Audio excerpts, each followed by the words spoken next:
সুন্দরবনবাসীর রক্ষা করতে মা বিশালাক্ষী। তিনি সাম্প্রদায়িক সম্প্রীতিরও দেবী। তাই পাথর প্রতিমার জাগ্রত লক্ষ্মীপুরের মা বিশালাক্ষী এক কথায় দ্বীপবাসীর রক্ষা করতে। মায়ের অশেষ কৃপায় এই দ্বীপাঞ্চলের মানুষ এখন যে প্রবল প্রাকৃতিক দুর্যোগ, ঝড় বাদল, বন্যা ঝঞ্ঝার হাত থেকে রক্ষা পাচ্ছেন তা বলার অপেক্ষা রাখে না। এর ব্যাখ্যা বিজ্ঞান কখনো দিতে পারে না। এই শক্তি যে ভীষণ ক্ষমতা সম্পন্ন তা কিন্তু দ্বীপবাসী প্রতি মুহূর্তে অনুভব করেন। তাই মাতৃ সাধনায় দেবীকে অন্তরের অন্তঃস্থল থেকে স্মরণ করে ভক্তি রসে প্রতি মুহূর্তে মায়ের শরণাপন্ন হন। এই মায়ের যে শরণাপন্ন হন তারা জানেন মাই একমাত্র রক্ষা করতে। সারা বছরই লেগে থাকে ভক্তের আনাগোনা, বিভিন্ন জায়গা থেকে, দেশ বিদেশ থেকে। মায়ের অশেষ কৃপায় মহা আনন্দযজ্ঞে মন্দির মঠে মিলিত হন অসংখ্য ভক্ত। ভক্তির জোয়ারে ভেসে চলে মন্দির প্রাঙ্গণ। কেউ শীতল দিচ্ছে, মানত করছে, অনেকে মুদ্র বাঁধছে। প্রত্যেকেই মায়ের কাছে মাথা নিচু করছে। মহানন্দে ভেসে গিয়ে ভক্তরা মায়ের জয়ধ্বনি তোলে। ঢাক ঢোল কাশি ঘণ্টা বাজিয়ে ভক্তি ভরে মায়ের কৃপা লাভের আশায় মায়ের মন্দিরে যেন আনন্দের পাগল হয়ে ওঠে হাজার হাজার ভক্তের দল। মায়ের পায়ে অর্ঘ্য দিয়ে ফলে ফুলে ধূপে ধুনোয় উৎফুল্ল হয়ে ভক্তি ভরে এই জাগ্রত মায়ের মন্দিরে মায়ের কৃপা লাভের আশায় ছুটে আসেন আর আশা করেন মা যেন সত্যি বাঘের পিঠে চড়ে এসে সেই সব ভক্তের মনের আশা পূর্ণ করবেন। কেননা তিনি তো আনন্দময়ী, করুণাময়ী, মঙ্গলময়ী, মমতাময়ী, বিপত্তারিণী মা বিশালাক্ষী। মৃদঙ্গভাঙা নদীর তীরে জমিদার লক্ষ্মীনারায়ণ হাজরার এই দ্বীপের বন হাসিলের সময় মা বিশালাক্ষী তাকে স্বপ্নে দেখা দেন এবং তার পুজো করতে বলেন।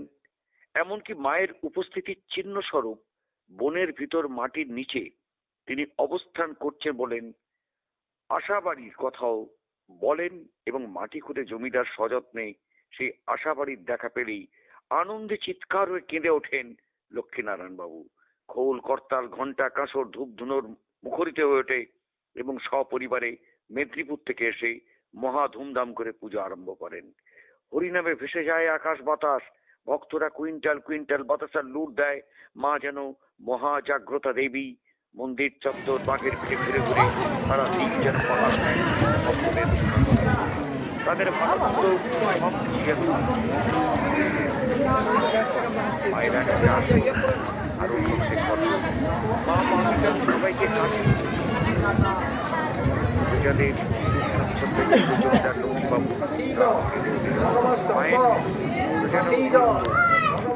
খুশিতে হাসিতে থাকেন। আর এই লক্ষ্মীপুর নামকরণের পিছনেও লক্ষ্মীবাবু বা বিশালাক্ষীর নামও অঙ্গাঙ্গী ভাবে জড়িয়ে পড়ে। তো যাক, মন্দিরের কথা আমরা শুনবো। যারা মন্দির কর্তৃপক্ষ তাদের মুখ থেকেই মায়ের ইতিহাস আমরা শুনবো। তার আগে উপস্থাপনা হিসেবে একটু বলে রাখলাম, ভক্তেরা কেঁদে কেটে মার পায়ে পড়লেই মা কৃপা করেন। সমস্ত মৎস্যজীবীরাও আসেন, তাদের আশাও পূর্ণ করেন মা। মায়ের কাছে সবাই সমান। মায়ের সাথে পূজা পান মা শীতলা দেবীও। মা সবাই দুঃখ মোচন করে সুখ সমৃদ্ধির আলো দেখান। এটিই মায়ের কৃপা। মা তো যা করেন সব নিঃশব্দে। ওনার তো প্রচারের প্রয়োজন হয় না। শুদ্ধ মনে পূজা দিলেই মায়ের দয়া অবশ্যই মেলে বলে এলাকাবাসীর অভিমত। মনস্কামনা পূর্ণ অবশ্যই হবে এবং যে কোনো বিপদ থেকে মুক্তি পাবেন।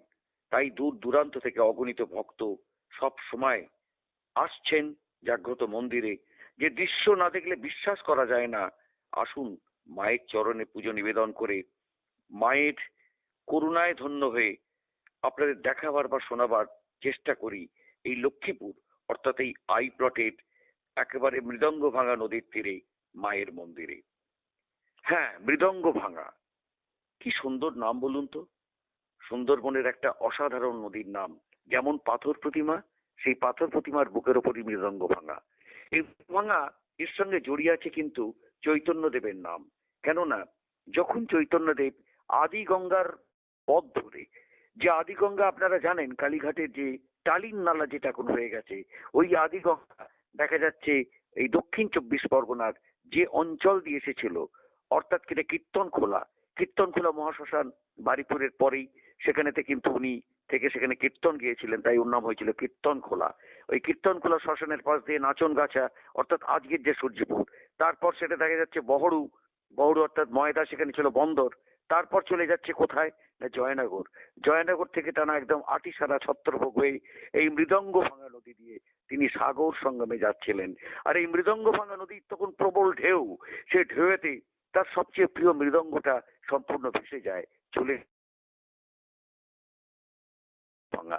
এটি নামকরণের ইতিবৃত্ত বলে জানা গিয়েছে বিভিন্ন পুঁথি এবং বিভিন্ন বই থেকে। তো যাক, এই মৃদঙ্গ ভাঙা যেখানে চৈতন্যদেবের নাম জড়িয়ে আছেন, আর তার সেই কিনারাতেই দেখা যাচ্ছে আমাদের এই মা বিশালাক্ষী, একেবারে জাগ্রতা বিশালাক্ষী, লক্ষ্মীপুরের বিশালাক্ষীর কথা। মা যদি কৃপা না করেন তাহলে কারোর ক্ষমতা নেই মাকে নিয়ে লেখার বা বলার। মায়ের মাহাত্ম্য প্রচারের প্রয়োজন হয় না, মা নিজেই যা খেলা দেখান তাতেই মানুষ বুঝে যান মায়ের কি অসম্ভব দয়া, মায়ের কি অসীম ক্ষমতা।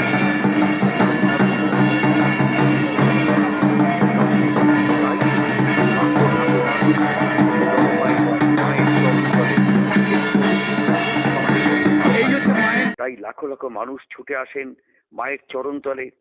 করুণা ছাড়ার কিছুই বা চান না যে মা একটু করুণা করো। আসুন এবার মন্দির পরিচালন কমিটির সদস্যের মুখে এবং সেই সঙ্গে ভক্তদের মুখেও শুনে নি মায়ের যাবতীয় কথা। কোনো অহংকার মা সহ্য করেন না, তাই তার কাছে প্রার্থনা, মা তুমি ক্ষমা করো, মা তুমি কৃপা করো, মা আমার ক্ষমতা নেই কিছু, তুমি কৃপা করো, তুমি দয়া করো।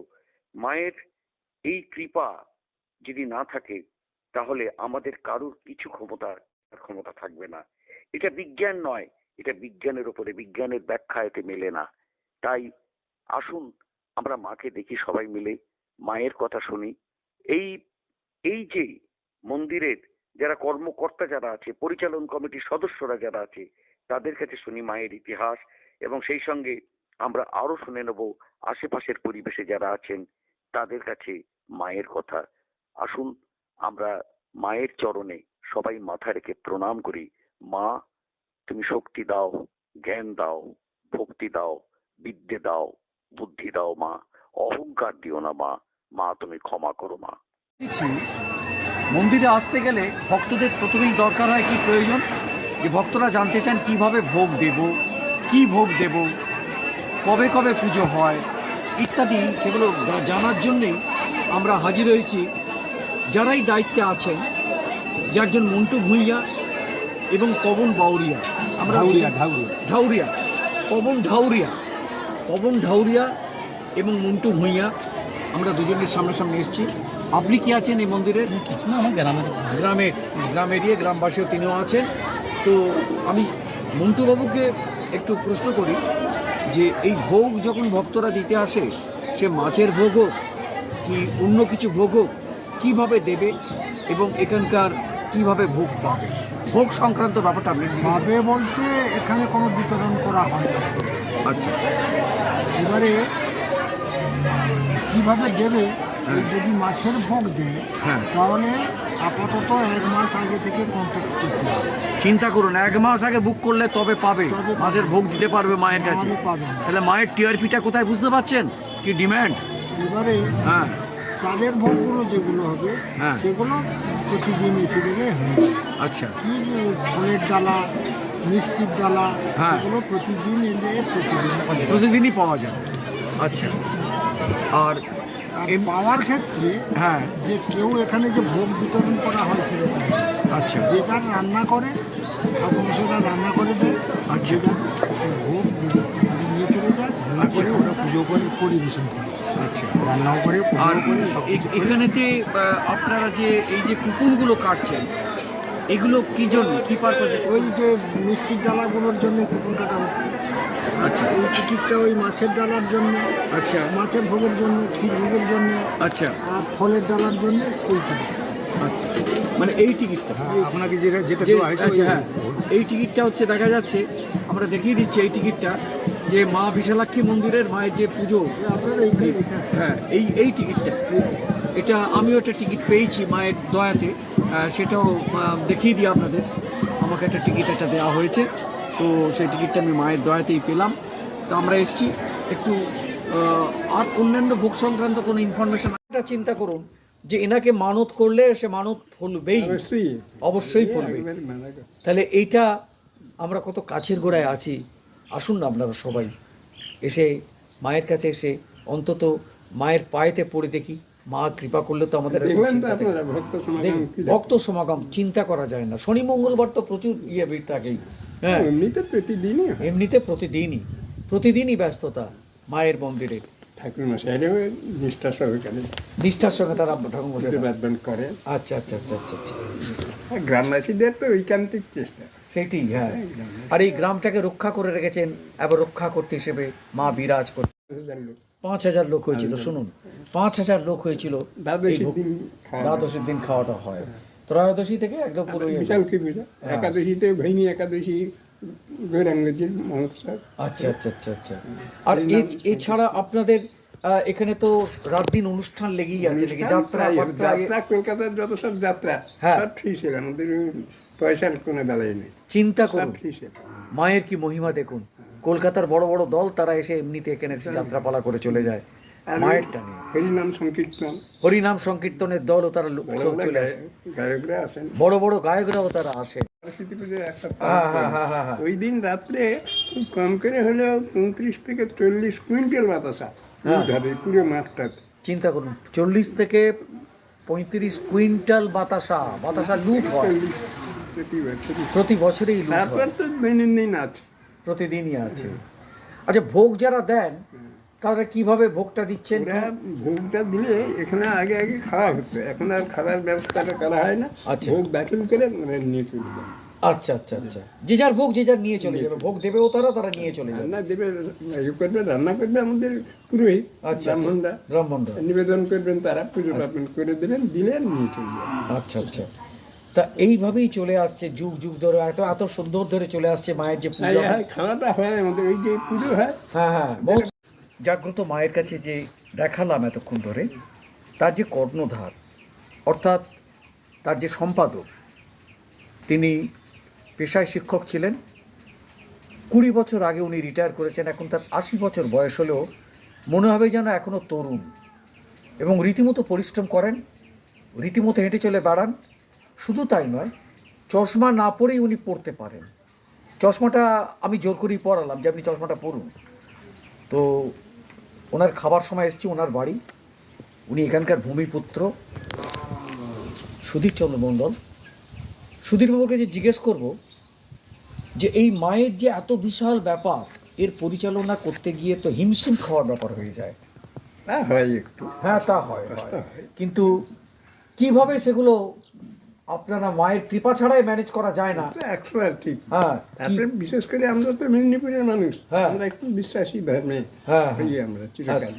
আমি একা তো আর সামলাই না, আমার সঙ্গে বাজি রয়েছে, আরো অন্যান্য সদস্যবৃন্দ রয়েছেন, তারা সহযোগী, গ্রামবাসী সর্বোপরি আছে। সবাই একযোগে হয়ে আমরা চলি, সবাই একযোগে হয়ে একভাবেই চলছে, একভাবে। আমাদের কোনো দল মত নির্বিশেষে একবারে সবাই, সমস্ত, এবং জাতি ধর্ম সাম্প্রদায়িক সম্প্রীতির দেবী হচ্ছে মা বিশালাক্ষী। সবাই এখানে আসেন, হ্যাঁ, আর দূর দূরান্ত থেকে, সেই সুদূর কলকাতা থেকেও আসে, মেদিনীপুর, সমস্ত হাওড়া, সব দিক থেকেই আসেন। এবং কখন সারাদিন ধরেই চলে, সারা সপ্তাহ, সারা মাস, সারা বছর, কি অপরূপ ব্যাপার।